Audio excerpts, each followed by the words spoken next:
Has the much anticipated settlement between Ripple and SEC really reached its final stage?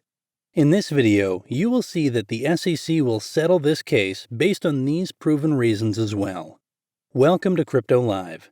Don't forget to like this video and subscribe to our channel to stay updated on our upcoming videos about cryptocurrencies. Currently, Ripple is engaged in an ongoing battle with the Securities and Exchange Commission after the SEC sued Ripple Labs over alleged unlicensed securities activities.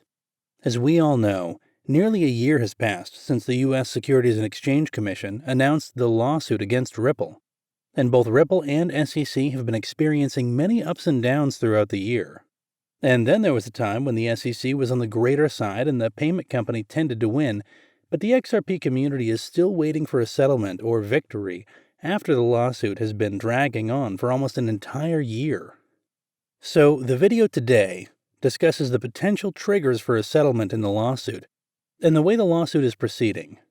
Also, we explore how Ripple has recently gained a major victory. And now we're going to get to the point. Almost every cryptocurrency investor in the world is paying attention to the crypto trial of the century up to this point. We may go back a few hearings, but the U.S. SEC was recently awarded 2 additional months of discovery in its lawsuit against Ripple by a federal judge.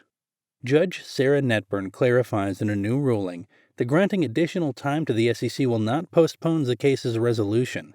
According to user @CryptoLawUS on Twitter, the judge stated, quote, "Rather, the additional time sought by the SEC will allow both sides to complete the outstanding fact discovery and properly prepare for expert depositions." Close quote.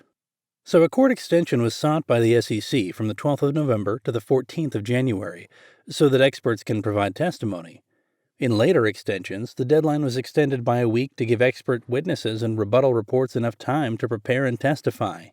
Nevertheless, the regulator argued that such a delay would not stall the case. Then there are a number of experts and attorneys who have been giving updates with us all along. For instance, according to attorney Jeremy Hogan on Twitter, as I quote, "Well, that is no bueno. Judge argues that the additional time will not affect the schedule to resolve the case, but I don't see how that is possible. It has to affect the schedule for briefing summary judgment. Case summary judgment resolution will now not until March to May 2022. Close quote. In his Twitter post, he simply disagreed with the judge about how the extension would affect the timeline of the lawsuit. In the SEC versus Ripple Labs litigation, Crypto Law published information regarding the judge's response within 24 hours of receiving the motions, so a delay of the discovery deadline until January 2022 is requested by the Securities and Exchange Commission. So, Ripple Labs and Chris Larsen filed a motion to compel the SEC to submit supplements to 11 interrogatories filed by Ripple Labs and 2 submitted by Larsen. In its other motion, the SEC sought a protective order that relieved them of the responsibility of replying to 29,947 different admission requests. Further, @CryptoLaw shared on Twitter, quote, "Netburn orders the @SECGov to answer @Ripple's interrogatory and identified the specific terms of the investment contract from #Ripple sales, and to answer whether the SEC contends that Ripple's efforts are necessary to effect any increase in XRP price." Close quote. Specifically, the order states that Ripple's inquiry is relevant and detailed, so as to determine what terms of any contracts identified by Ripple in response to its interrogation are contrary to the SEC's allegations. In number 1, the purchaser of XRP had an expectation of profits. Therefore, the defendant's motion concerning Ripple question number 2 is granted, and the SEC must supplement the response to the interrogatory.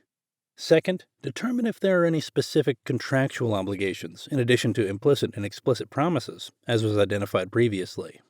Further, the tweet from @CryptoLaw stated, quote, "Netburn also grants most of defendants' motions to compel answers on other interrogatories except on number 5, motion from @Chris Larsen SF on whether XRPL was fully functional, which is denied without prejudice for being too vague, and the parties are ordered to confer to clarify terms." Close quote. Moreover, on the same thread went on, as I quote, "Netburn grants some and denies some of the SEC's motion for protective orders, notably granting protections on defendants' 28,849 RFAs, writing, 'It is hard to view this stunt as anything more than theater.'" Close quote. Additionally, with the motion for a prospective order granted on burden grounds and the motion to force a response to interrogatory number 2 also granted, the prospective order may also be considered cumulative and similar to other admissible evidence. So, after the discovery deadline is posted, the timeline for the case for the SEC and Ripple to respond might be extended. And this deadline has been extended so the parties can complete their expert depositions and prepare better for the hearing. Then, according to Judge Netburn, the applications being resolved together are due to the similarities in the discovery sought.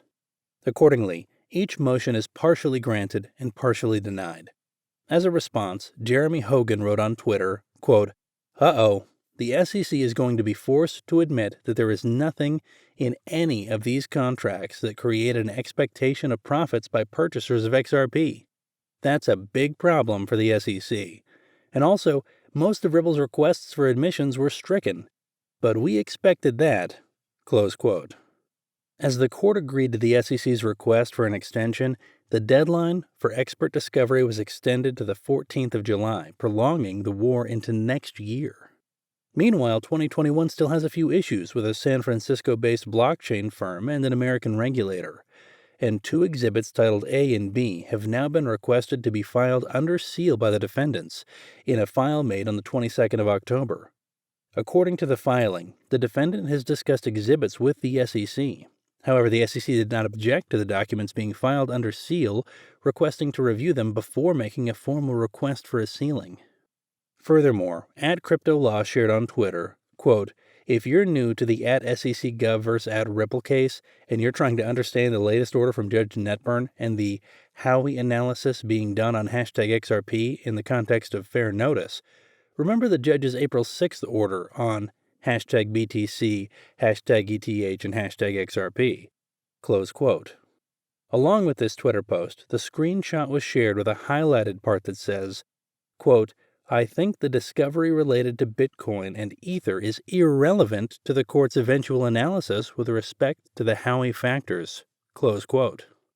And it is good for Ripple that the lawsuit is being dragged out, as the longer the SEC drags out the case, the worse it will be for them. And if you can see that as each step progresses, the SEC is more exposed.